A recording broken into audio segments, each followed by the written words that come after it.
शुभ प्रभात। ये अगस्त 20, 2022 है। कुछ ही पल में मैं एक पत्र पढ़ने जा रहा हूँ जो इंटरनेट पर branham.org और branhamtabernacle.org पर पोस्ट किया गया है। यह पत्र भाई जोसेफ ब्रानम, भाई विलियम मैरियन ब्रानम के बेटे के द्वारा लिखा गया है, जिसका वायदा एक स्वर्गदूत ने किया था। प्रभु ने भाई जोसेफ को जन्म के समय टेप पर एक नबी ठहराया। तो यहाँ है भाई जोसेफ ब्रानम। प्रिय बटन दबाकर चलाने वाली दुल्हन, हर रविवार को हम संसार के इतिहास में सबसे महान सीधे प्रसारण की सेवकाई को सुन रहे हैं और इकट्ठा हो रहे हैं। हम सबसे महिमामय समय को बता रहे हैं जब हम खुदा की आवाज को सुनने के लिए एक साथ मिलते हैं। ये यीशु है, खुदा का पुत्र, वचन के द्वारा अपने आप को प्रकट कर रहा है, वचन को स्थापित कर रहा है, जिसे आज के लिए पहले से ठहराया गया है, जैसे ये उसके दिनों में था और अन्य सारे दिनों में जीवित। और उस पर विश्वास करना यही पवित्र आत्मा का प्रमाण है। पवित्र आत्मा होने का सच्चा प्रमाण केवल हर रविवार को कलीसिया जाना नहीं है, वो ये है आप विश्वास करते हैं मैं वो हूँ। आपके दिन का वचन, आज के दिन का वचन क्या है? खुदा का भविष्यवक्ता आज का वचन है और उसे लोगों को वचन में वापस लाना है, जिससे कि दुल्हन अपने पति को जान जाए, अपने सहवासी को जो प्रकट हुआ वचन है, उसका खुद का जीवन, उसके खुद के कार्य इस दिन के वचन को प्रकट करते हैं और उसको प्रमाणित करते हैं। यह फिर से कलीसिया में पवित्र आत्मा है, मसीह स्वयं, जो मनुष्य की देह में संध्या के समय प्रकट हुआ, बिल्कुल वैसे ही जैसे कि उसने प्रतिज्ञा की थी कि वो प्रकट होगा। मैं जानता हूँ कि इस तरह की बात उन्हें जरा सी घुटन देती है, लेकिन आपको अवश्य ही लकीरों के बीच में पढ़ना चाहिए और देखना चाहिए, जिससे तस्वीर सामने आ जाती है। हम अब्राहम का शाही वंश हैं। दुल्हन वो आखिरी चिन्ह है जिसे अब्राहम ने प्रतिज्ञा किए गए पुत्र के आने से पहले कभी देखा था। वो क्या था? खुदा एक मनुष्य के रूप में जो लोगों के विचारों को परख सकता है। एक मनुष्य, ना ही एक दर्जन मनुष्य, एक मनुष्य। मैं जानता हूँ इस बात से बहुत से लोग भिन्न हैं, लेकिन मैं जानता हूँ कि ये ऐसा ही है। मैं ये जानता हूँ, इसीलिए नहीं कि मैं कह रहा हूँ, आप कह रहे हैं, क्योंकि मुझे यह खुद से नहीं मिला। मेरे विचार मेरे अपने नहीं हैं। ये जो भी है जिसने मुझे कहा है, यदि ये गलत है तो यह गलत है, लेकिन मैं इसे अपने आप से नहीं कह रहा हूँ, मैं किसी और के कहने से बता रहा हूँ। ये कोई और खुदा ही है जिसने हमसे बात की और इन सब कामों को किया है जिसे उसने किए हैं और प्रकट हुआ। देखो, तो मैं जानता हूँ कि ये सही है। हम खुदा के उन्हीं विचारों को सुन रहे हैं, ना ही एक मनुष्य के विचार, लेकिन खुदा के विचार। हमारा भविष्यवक्ता उस वचन को प्रकट करने वाला है जो लिखा गया है। हम समझते हैं कि आपके घरों में या आपकी कलीसियाओं में टेपों को चलाना हर किसी के लिए नहीं है, लेकिन हमारे लिए है। यही एकमात्र तरीका है। हम खुदा की आवाज को सीधे हमसे बोलते हुए सुनना पसंद करते हैं।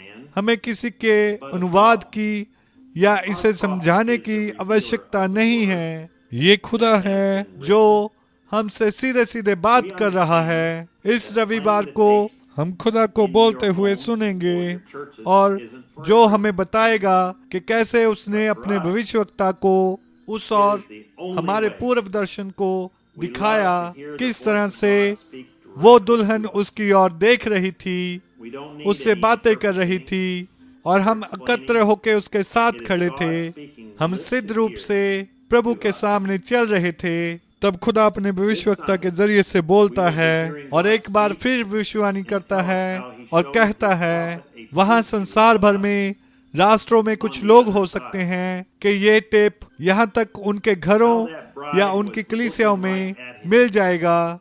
हम प्रार्थना करेंगे प्रभु कि जब सभा चल रही हो वहां पर या टेप चलाया जा रहा हो, या हम जिस किसी भी स्थिति में हो या हालत में हो, होने पर ईश्वर का महान खुदा आज सुबह हमारे हृदय की इस सच्चाई का सम्मान करे और जरूरतमंदों को चंगा करे, उन्हें वो दे जिसकी उनको आवश्यकता है। यदि आप टेप सुन रहे हैं और विश्वास करते हैं कि ये हमारे दिनों के लिए खुदा की आवाज है, तब जिस किसी चीज की आपको आवश्यकता हो, खुदा अपने संदेशवाहक के जरिए से बोल रहा होगा और कहेगा उन्हें वो दो जिस बात की हमें आवश्यकता है।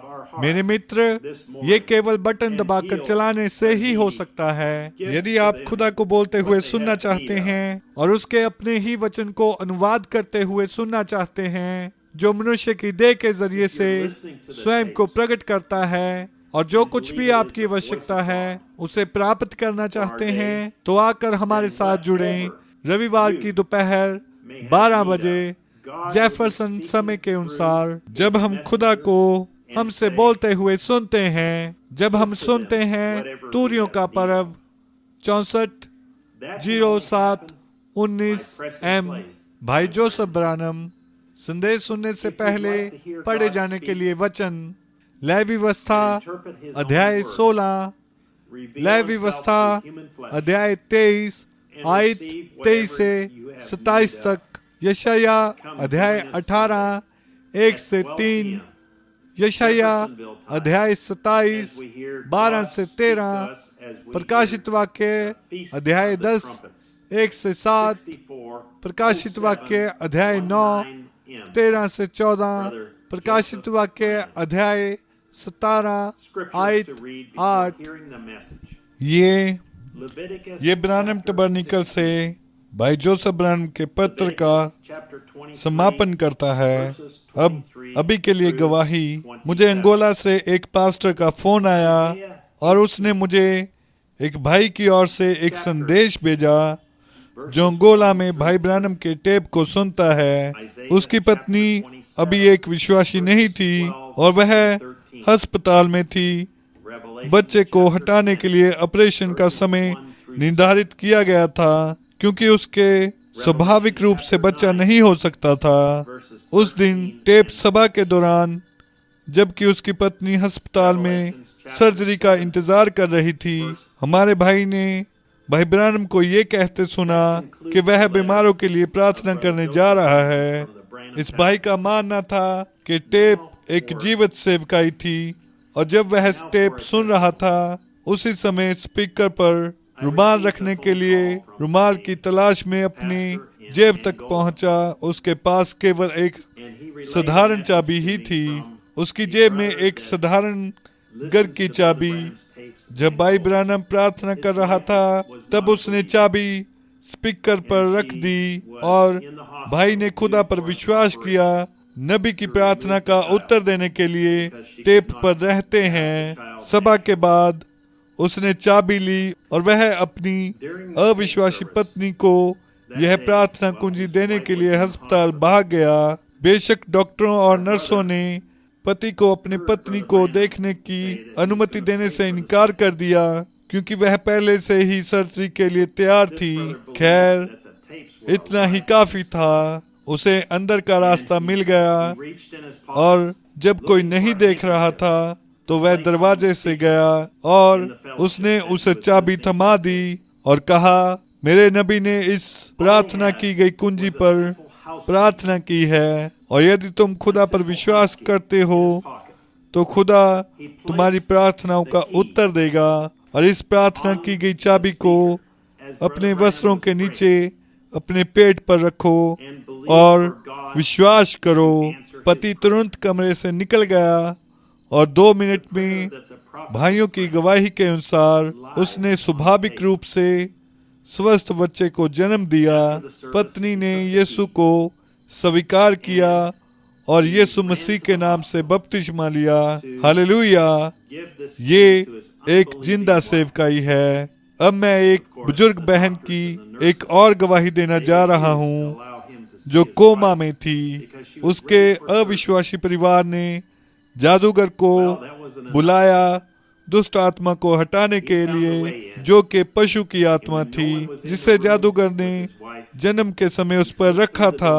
जादूगर आया और जैसा मैंने कहा, ये बहन कोमा में थी और मर रही थी, और परिवार ने कहा, हम चाहते हैं कि आप आत्माओं का आहरण करें और परंपरा के अनुसार हमारे रिश्तेदार को छुड़ा लें और बाद में दूसरे बच्चे पर रख दें। जादूगर पास गया, वह उसका दुष्ट मंत्र था, लेकिन उसने कहा, मैं कुछ नहीं कर सकता, उस पर कोई आत्मा नहीं है।